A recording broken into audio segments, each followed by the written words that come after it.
I'm sure you'll be pleased to know that making these cards is really simple.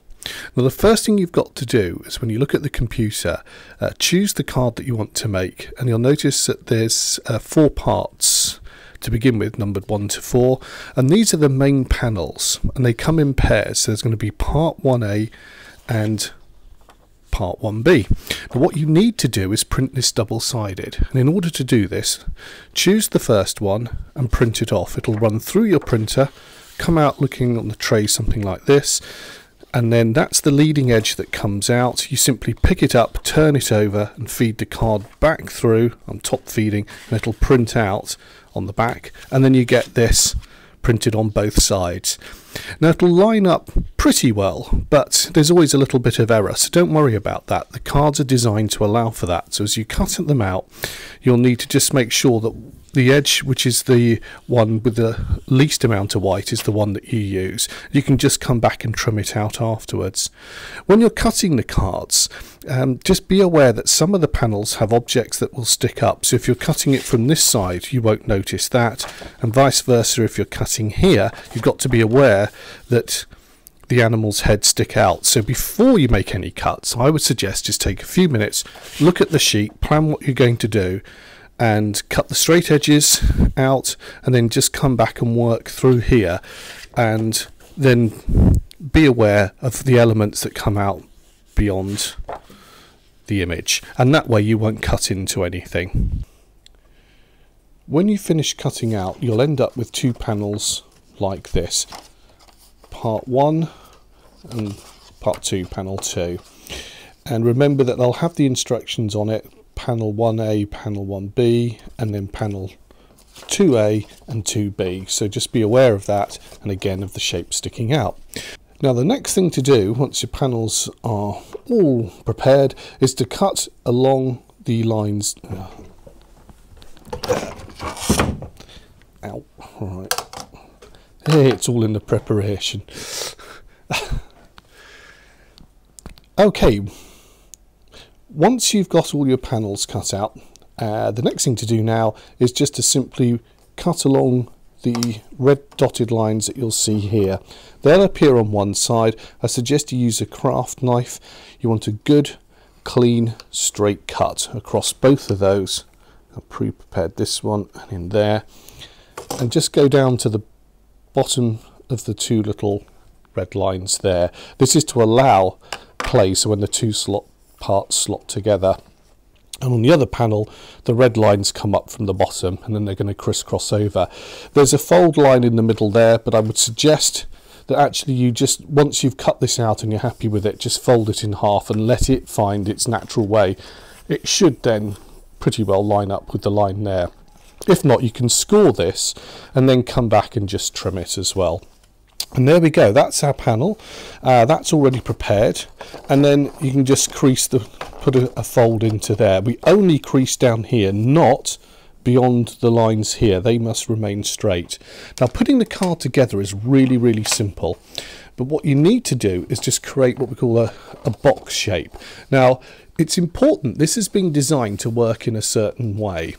So when I place this down, first one like this is panel 1A, and it's designed in such a way that the main focal of attention will appear at the front here of the card, and there'll be what I call blind spot boxes with bits on the inside that you just don't see in certain areas. But if you, and then at the back there's a panel here for you just to handwrite a message in. There'll always be a gap for you just to handwrite a greeting in on the back there.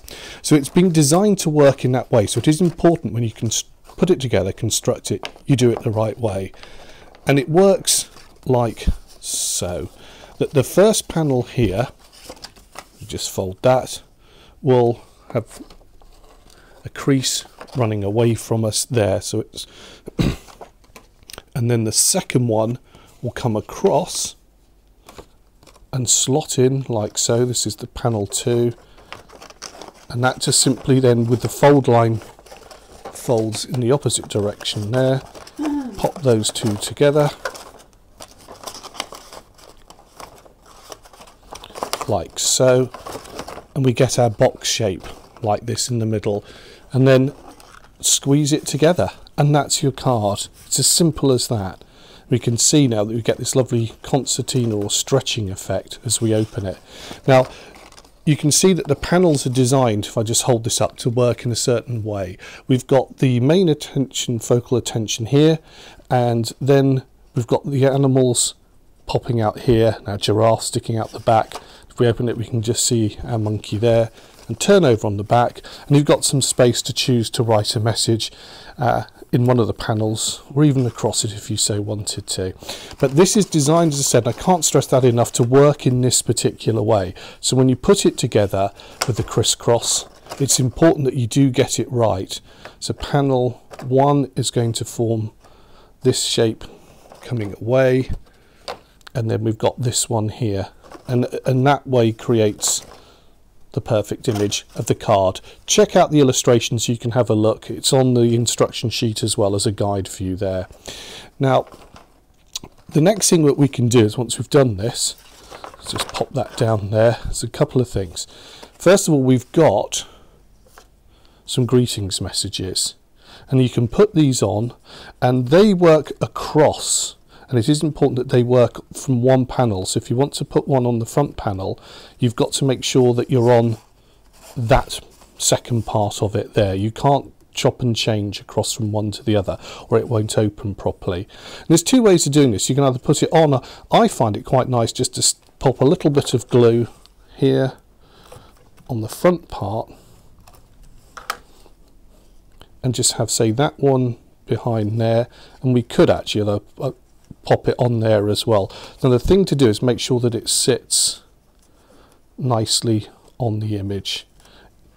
So if I just stick that bit there, I'm going to put a little bit of glue there and pop that on there, and that will now, as we open the card, just come up as we can see there, like so. So it's important, as I said, that if you're putting it on panel 1, that it sticks on panel 1, and then we can do the same again back here. I can stick it onto that panel there and onto the back there, like so, and then we can open them up. So let's just pop a little bit of glue onto that. I'll pop that one on the back there, and I'll pop that one on the front just behind. You can play around with this. There's no hard and fast rules. The thing is, it's best to do it flat, and it must find its own level. And by that I mean, you can see here that we don't want to put any pressure on that.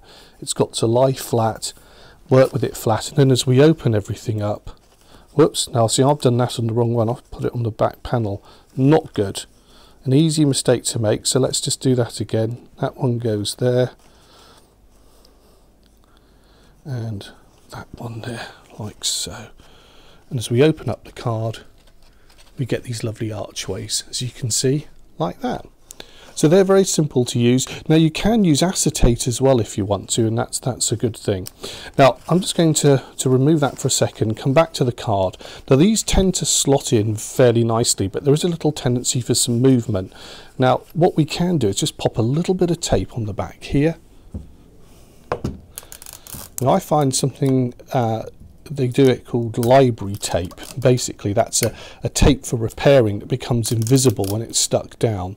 That's quite nice to use. You just need a small amount, or even ordinary sellotape, to be honest. Sticky tape, just if you pop a little bit on the back there, that's going to stop the card from trying to separate all the time, and it holds the whole thing in place, because once that one's locked in, you'll find that they all pretty well lock in. Now you may want to come back and do it for the front one as well. I suggest in that case just turn it over and do it on the hidden panel inside. A little bit fiddly, but just pop a little bit of tape across there, because what we don't want to do is inhibit this lovely stretch movement. But that now just holds everything into place, and it's fairly tough. So if you're going to be handing the cards to children or whatever, they can sort of play with them, and it's not all going to fall apart. They're pretty good anyway, but this just adds that little bit of extra strength to it and finishes it off. And there we go, that's our cards. Now lastly, another thing to point out is what do we make them on? Well, all of these are made on 210 GSM card, which to be honest is really quite thin, but it shows you just how well it works.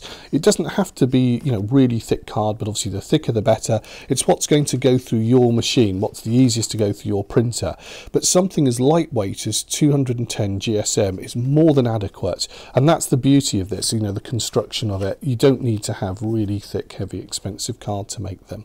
And there we go, that's our cards. As I said, very, very simple to make. Now you can take this a stage further. There's additional elements. You could even stick these on top and embellish them, or it comes with its own template so that you could make your own card up. In fact, you could mix and match all the characters. You can have no end of fun with these cards. At the end of the day, they all fit into a nice A5 envelope. That will all fit in nicely for posting, so there's no problem there with sending it to somebody. And if you go to the website on the download button, I've included a template there for you to use if you want to make your A5 envelopes as well. And there we go. I hope you've enjoyed this, and I think you're going to have lots and lots of fun making these cards. I think they're great to make and fantastic to receive.